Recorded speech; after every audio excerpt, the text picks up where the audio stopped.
Nearly 2 decades ago, a movie would come along and take its home country by storm, causing a resurgence of homegrown horror films and influencing Western cinema for years to come. With its inspired premise involving a cursed videotape that when watched will cause the viewer to die in 7 days, the film was a prime example of deft filmmaking, atmospherics and suspense. That film was Gore Verbinski's The Ring. Now you have to mention the other film. What? Mention the other film, just do it. What? You know what? Just do it. Which is based on a Japanese film called Ringu. Ugh. Nearly 2 decades ago, a movie would come along and take its home country by storm, causing a resurgence in homegrown horror films and paving the way for whatever. With its inspired premise involving a cursed videotape that when watched will cause the viewer to die within 7 days, the film was a prime example of deft filmmaking, atmospherics and suspense. That film was Hideo Nakata's Ringu.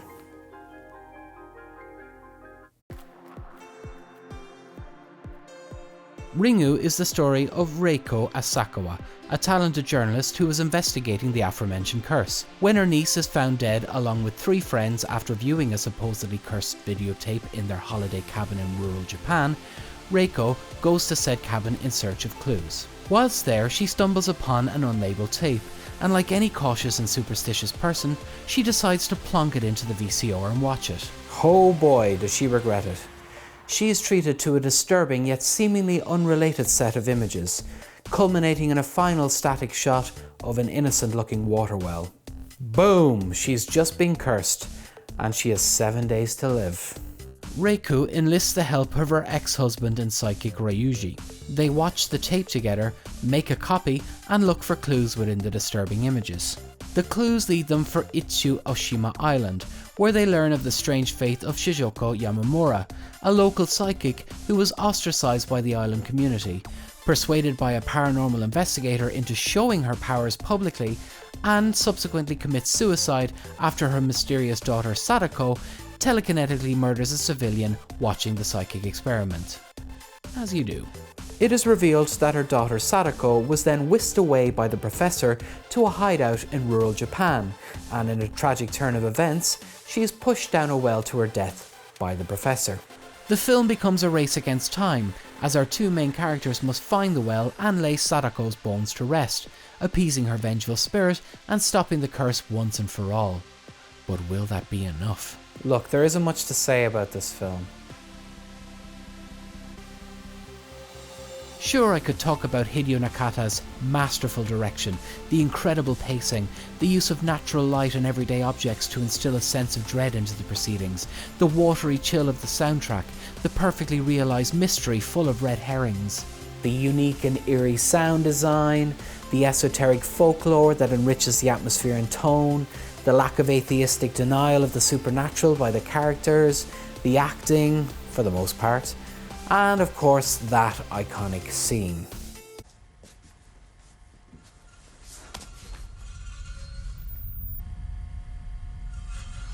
I would love to talk about those things, but I'd rather talk about the longer and much less subtitled Gore Verbinski directed remake, The Ring. I hate television. Is the first line of dialogue spoken in The Ring.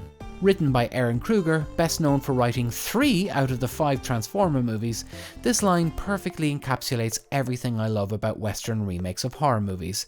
It tells what Ringu could only show. Pretty much the same thing except for Naomi Watts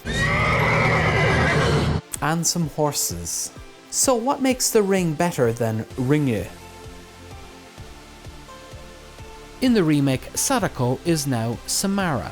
But what if I told you that instead of having the antagonist shrouded in mystery, both narratively and physically, we present to you a cutesy child with acting difficulties, playing a character who is blatantly and unambiguously evil, in lengthy flashbacks filled with answers and precisely 0 questions. That is the power of Hollywood writing. the original Ring was full of useless, culturally specific subtext, esoteric folklore, and moody ruminations on the nature of revenge, societal shunning, and Japan's checkered relationship with the ocean. Boring.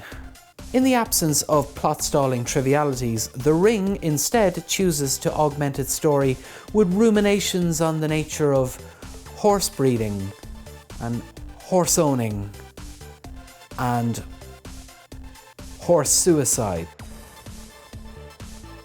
When I pass by a reflective surface, such as a window or a television set, and I see something odd in the corner of my eye, I very rarely shit my pants.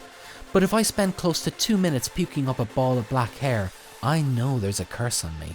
The Ring wastes no time in telling you, from one set piece to the next, that the main character has a curse looming over them. Cinema.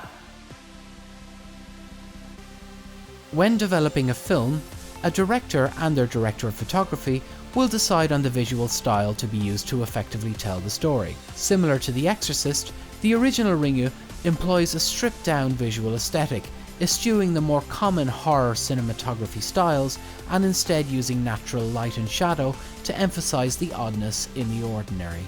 Ringu perfectly encapsulates the feeling that the supernatural could happen in the most sedate and unremarkable of places. The remake has better ideas, drowning the film in a sea green colour palette so everything looks sick and dreary and foreboding.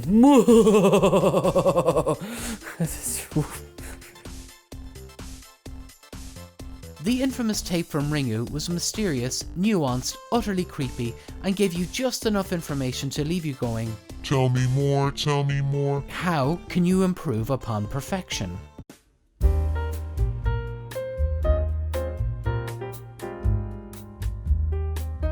Okay, are we rolling? Mm-hmm. Okay. I'm here with my cameraman, Michael. I've got to show you something. Now, come with me. I was going to show you a side-by-side comparison of the two cursed videotapes from the original Ringu and the remake The Ring. But I thought I'd show you something a little bit more darker, a little bit more disturbing. Okay, I'm going to show you the first cursed videotape ever made, and it's in the unlikeliest of places. I think there was a maid out there as well. I don't think I'm ready for it, okay? So let's go. You still filming, yeah? Yeah. Okay. Okay, oh. Are you smelling that? That's pretty bad. All right.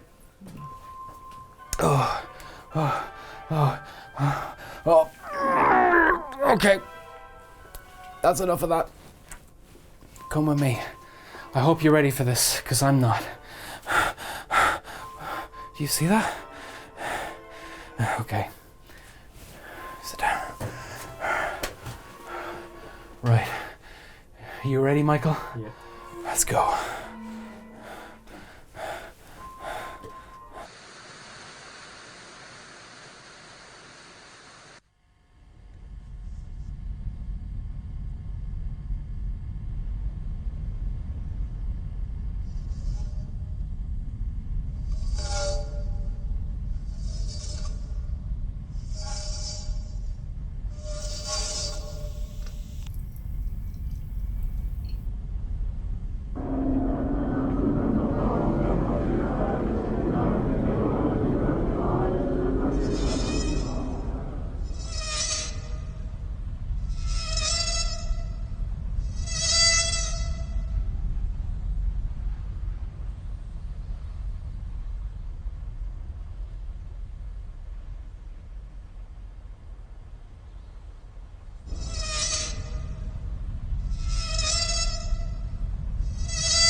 When Sadako emerged from the television in Ringu, the world changed. Black became white, up became down, and I slept in diapers for 2 years. I think we can learn a valuable lesson about remaking non-English language horror movies. The things that make these exotic films so unique are the things we simply can't replicate. So why bother? Just take the superficial ideas and make them your entire movie.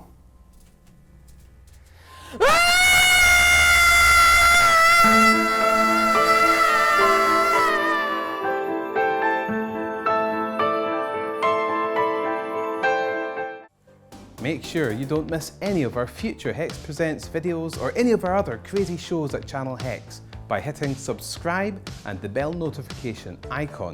Also, if you would like to support our channel and help us make more exciting and fun shows, then do support us on Patreon by hitting the link in the description. Thank you guys, and goodbye.